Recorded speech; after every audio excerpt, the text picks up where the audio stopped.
mwanamke ambaye ameolewa, kwamba mwanamke akishaolewa amefungwa na yule mume wake, hawezi kuolewa na mwanamume mwingine au kuwa na mahusiano na mwanamume mwingine, kwa sababu tayari sheria imeshamfunga yeye, yuko chini ya umiliki wa mtu au wa mwanamume mwingine. Kwa hiyo ili aweze, kama akitaka kuolewa tena, hadi ni mpaka pale ambapo mume wake labda ikitokea amefariki, ndio hiyo sheria sasa inafunguka kwake. Ndio anatuambia hapa mstari wa 4, kadhalika ndugu zangu, ninyi pia mmeifia torati kwa njia ya mwili wa Kristo, mpate kuwa mali ya mwingine, yaani yeye aliyefufuka katika wafu, kusudi tumzalie Mungu matunda.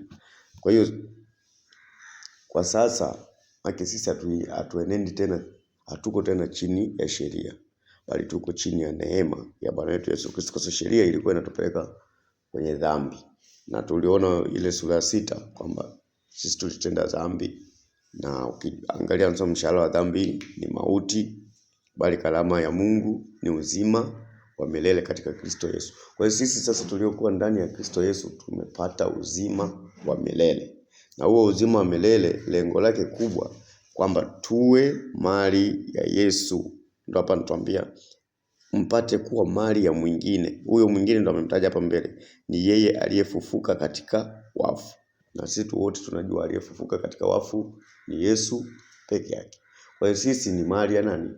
Ya Yesu.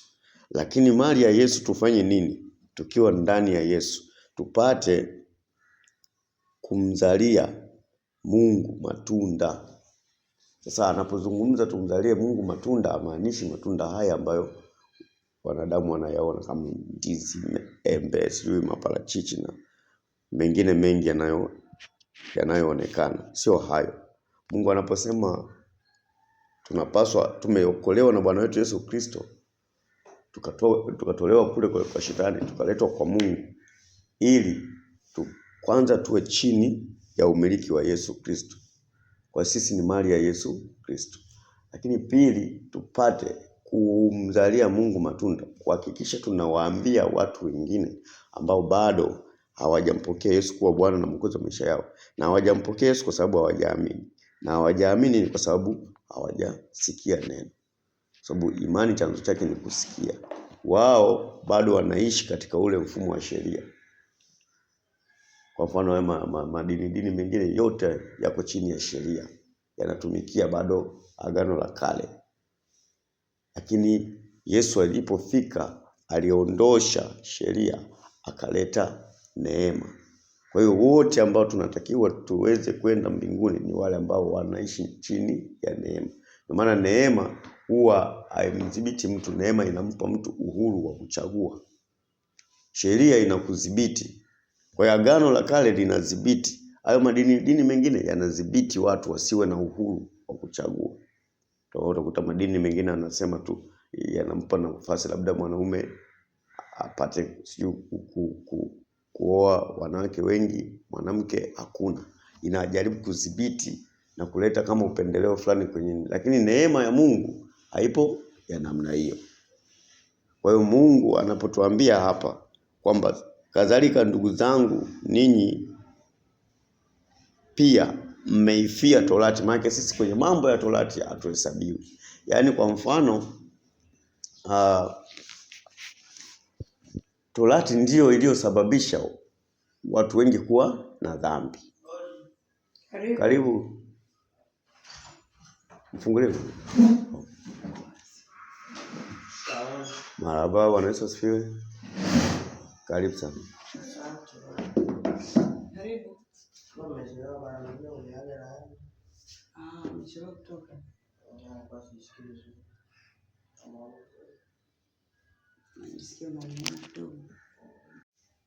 Kwa hiyo hapa Mungu anajaribu kutuonyesha utofauti uliokuwepo sasa hivi. Sisi ni watoto wake. Ameshatukomboa kwa damu ya thamani ya Yesu Kristo. iliyomwagika pale msalabani. Makosa aliyoyafanya Adamu, yani unaweza kuona kama ni kosa dogo, kumbe mbele za Mungu kosa lolote ukilifanya ni dogo, mbele za Mungu sio dogo. Linakuja kuleta madhara makubwa sana ambayo yana gharama kubwa sana ya kuilipa. Sasa gharama ya kulipa makosa ambayo alifanya Adamu, kututoa tena sisi kwa shetani, kutuleta kwa Mungu, ni mpaka pale Yesu alipomwaga damu yake pale msalabani. Sasa damu ilipomwagika pale msalabani ndio ameweza kutuosha sisi na kututoa katika ile dhambi na utumwa wa shetani. Ndio maana anasema hapo kwamba tayari nyinyi mnamilikiwa na yeye aliyefufuka kutoka katika wafu, ili mpate kumzalia Mungu matunda. Kwa hiyo kumzalia Mungu matunda ni kuhakikisha kuwaambia watu wengine habari njema, na wao wajue siri ambayo Mungu ameiachilia kwenye maisha yao. Watu wengi wanaendelea kuishi gizani, ingawa wengine wanajua, lakini wengine hawajui, wanaendelea kuishi gizani. Na giza linaendelea kuwashikilia kweli, hawataki hata kutoka huko. Lakini Mungu na ashukuriwe kwa neema ambayo alitupatia sisi wachache tuweze kupata kuambia wengine, ili hao wengine wapate kuokolewa na wao. Lakini pia ukiangalia hapa kwenye nini, kwenye Mambo ya Nyakati wa Kwanza ile sura ya 21 pale, nitaka nione madhara ya kufanya vitu kwa kushawishiwa na shetani. Kumbe shetani yeye yupo na alikuwa anashawishi watu toka zamani. Hapa ukiangalia ule mstari wa kwanza tu anasema, tena shetani akasimama juu ya Israeli, akamshawishi Daudi kuwahesabu Israeli. Umeona? Kumbe mbele za Mungu, Mungu hataki mambo ya kuhesabu watu. Sasa shetani yeye analijua hilo. Anachokifanya, anachagua viongozi, anamwambia hebu hesabu watu hapo. Sasa Daudi kwa kufanya hivi pasipo hata kwenda kumuuliza Mungu, akampelekea ujumbe huyu mfanyakazi wake Yoabu. Yoabu aliteuliwa kuwa kama mkuu wa watu kwa mahali hapo kwenye huo ufalme wa Daudi. Akamwambia nenda ukawahesabu watu. Sasa huyu Yoabu na yeye alikuwa anamjua Mungu. Akawa anajua kabisa kwamba hichi ambacho huyu mkuu wangu amenishauri ni kitu kibaya. Akaenda kumwambia kwamba mbona hili jambo unaona kama aliko sawa. Daudi akamlazimisha. Alipomlazimisha yeye akaenda tu kwa moyo wa kulazimisha, sio kwa moyo wa kupenda, kwa sababu alikuwa anajua kabisa jambo hili ni baya. Akaondoka kwenda kufanya kile kitu. Sasa alipofanya nini kilichotokea? Mungu akakasirika. Mungu alipokasirika akampa achague adhabu 3. Umeona Mungu anavyofanya? Kwamba unapofanya jambo ni dogo tu, lakini linakuja kuleta athari kubwa mno. Tumeona kama kwa Adamu. Mungu alimwambia usile matunda ya mti huu, yeye akala. Alipokula tu akajikuta ameingia chini ya shetani, kwa sababu aliyemwambia ale yale matunda ni shetani. Aliyemwambia asile yale matunda ni Mungu. Kwa hiyo kauli yoyote ile unapoitii yule aliyesema, manake anaanza kukumiliki. Kwa hiyo Adamu alipoitii tu sauti ya shetani, akatoka akahama kwa Mungu, akahamia kwa nani? Kwa shetani. Kwa hiyo kuhamia kwa shetani tayari tukawa chini ya shetani. Ndio maana wote sisi, Mungu anasema wanadamu wote walipungukiwa na utukufu wa Mungu. Kwa hiyo kupungukiwa na utukufu wa Mungu maana yake kwamba umetolewa kwa Mungu, umeletwa kwa shetani. Adamu akawa chini ya shetani na sisi wengine wote tukazaliwa kupitia Adamu. Kwa hiyo tulikuwa chini ya shetani, tunamilikiwa na shetani. Haya, ukiangalia shetani ambaye alikuwa anatumiliki, yeye alishakosana na Mungu zamani. Na tayari Mungu alishamwandalia adhabu ya moto wa milele. Kwa hiyo wote ambao wanamilikiwa na shetani walikuwa wanaelekea huko kwenye shetani anakoelekea, ambako kwenye nini? Moto wa milele. Ndio maana sasa Yesu akasema hapana, hili jambo limeshakuwa mno kubwa. Aliyesababisha haya mambo yote ni shetani kwa kumshawishi nani? Adamu. Sasa na mimi ninatoka kwenda nasimama, kwa sababu dhambi iliingia duniani kwa kupitia mtu mmoja, na mimi ninapeleka neema. Ndio Yesu akafika sasa. Yesu akafika akasimama pale katikati. Yaani watu tulikuwa tunaelekea kwenye moto, Yesu akaja akasimama katikati, akasema wanaotaka wasiende kwenye moto waende kwa Mungu, wakae huku. Ndio watu wakapata kuokolewa, wakakaa upande wa Mungu. Ndio unakuta wachache sana ambao wameokolewa kwenye ulimwengu huu, lakini wengi bado wanaendelea kwenye ile njia. Mungu amesema ziko njia mbili, kuna njia nyembamba na njia pana. Njia pana ndio hiyo, watu wengi wamepotea, ndio wanaelekea kwenye hiyo njia.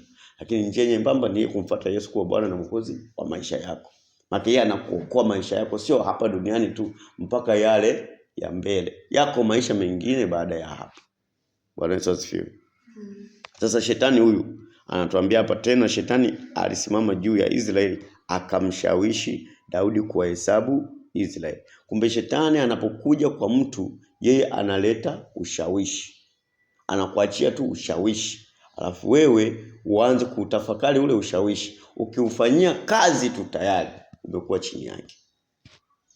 Ukiufanyia kazi tu umeshatenda dhambi. Kwa hiyo shetani yeye analeta ushawishi. Mungu yeye analeta neno kwamba fanya hivi usifanye. Shetani yeye analeta ushawishi. Kwa nini analeta ushawishi? Kwa sababu hana uwezo wa kukumiliki. Yeye ameshavuliwa enzi na mamlaka yote. Kwa hiyo alichobaki nacho sasa hivi ni ushawishi na uongo na hila ambazo ndo anazitumia kuzileta kwa nani? Kwa wanadamu. Ili mwanadamu akubaliane na yeye, aingie kwenye matatizo. Kwa hiyo Daudi tunamuona hapa alipokubaliana tu na shetani, akaliingiza taifa la Israeli kwenye matatizo. Akamwambia achague kati ya adhabu hizi tatu. Mungu anamwambia Daudi achague katika adhabu hizi tatu.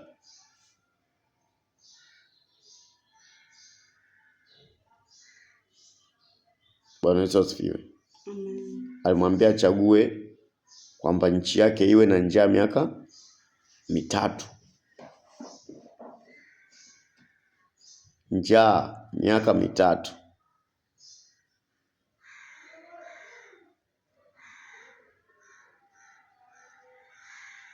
Alafu ngoja tuone hapa, hii hapa mstari wa 12.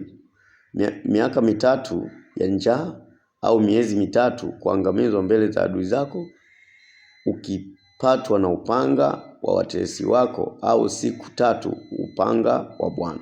Amemwambia achague aidha awe miaka 3 ya njaa au miezi 3 adui zake wale ambao walikuwa anawapiga na kushinda vita wampige yeye miezi 3, au aende mbele za Mungu, Mungu mwenyewe ampige siku 3.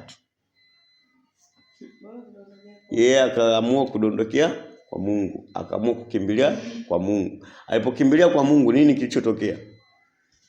Kwa sababu umemkosea Mungu na adhabu ipo. Adhabu iliyotokea hapa ni nini? Mungu akamruhusu shetani yule ambaye alimshawishi, akaleta ugonjwa wa town, wakafa watu 70,000. Sasa kama siku 3 wamekufa watu 70,000, angekubali miezi 3? Angekubali njaa ya miaka 3? Wewe unaona mambo unayoona kama ni madogo hivi, shetani anakushawishi, sema hili, jibu hivi, fanya hivi. Hayo yanakwenda kuleta gharama kubwa sana kwenye familia yako, gharama kubwa sana kwenye taifa. Kwa hiyo tuwe makini sana. Anasema vaeni silaha zote za Mungu ili mpate kuzipinga hila za shetani. Shetani anapoleta hila yoyote ile, sisi tunatakiwa tuzipinge. Jambo lolote linapokuja kwenye maisha yetu, ukiona tu kwamba hili jambo mbona linaenda kwa mfumo huu, kimbilia sana kumuuliza Mungu. Mungu atakupatia majibu kwamba kama ni la kwake ama ni la shetani. Hapa tunamwona huyu Daudi anajaribiwa na shetani, lakini Musa naye alijaribiwa na shetani. Mungu alimwambia nenda. Watu wa Israeli walipokuwa wanalalamika baada ya kutoka kwenye kuokolewa kule Misri, walikuwa wanalalamika wamekula chakula lakini wanasikia kiu. Mungu akamwambia Musa, nenda kaseme na ule mlima. Nenda kaseme na ule mlima nao utatoa maji. Yeye wakati anaenda, shetani akaja akamwambia, wewe pale kuwavusha wana wa Israeli, ulitumia fimbo ukapiga maji yakagawanyika na ukapiga huo mlima. Akaacha la Mungu la kusema na mlima, akachukua la shetani la kupiga mlima. Alipopiga mlima, ni kweli maji yalitoka. Shetani anapokupatia ushawishi wake, sio kwamba ukifanya matokeo hayatatokea, yatatokea. Na yale matokeo yanatokea kwa sababu ni wewe ndio una mamlaka. Sio yeye ana mamlaka. Ila yeye anakupa kama ka ushawishi tu ufanye. Wewe una mamlaka, yanatokea. Sasa yakitokea, maana umefanya chini ya shetani. Maana umemtii shetani. Sasa alipokwenda kupiga ule mlima, maji yakatoka. Watu wanashangilia, wanapata maji, yeye anaitwa na Mungu, awaambia sikiliza, umeniasi, hautoingia kwenye nchi ya ahadi. Mungu nimefanya nini? Awaambia mimi nilikwambia ukaseme na mlima. Wewe umeenda kupiga mlima. Kwa nini umemsikiliza shetani? Musa habari yake ikaishia pale pale. Ingawa alikuwa rafiki mkubwa sana wa Mungu, anaongea na Mungu muda wote, wakati wote, anapata ushauri, na alikuwa mpaka anaweza kumshauri Mungu kwamba hawa watu siwaue, ukiwaua watu watasema kwamba tazama Mungu anaghairi kufanya mabaya juu ya wana wa Israeli. Lakini mwishoni Musa anakuja tu kukosea kidogo tu, Mungu anaachana naye. Kwa hiyo tuangalie sana tunapoishi kwenye ulimwengu huu, tusimkosee nani? Mungu. Mungu awabariki sana.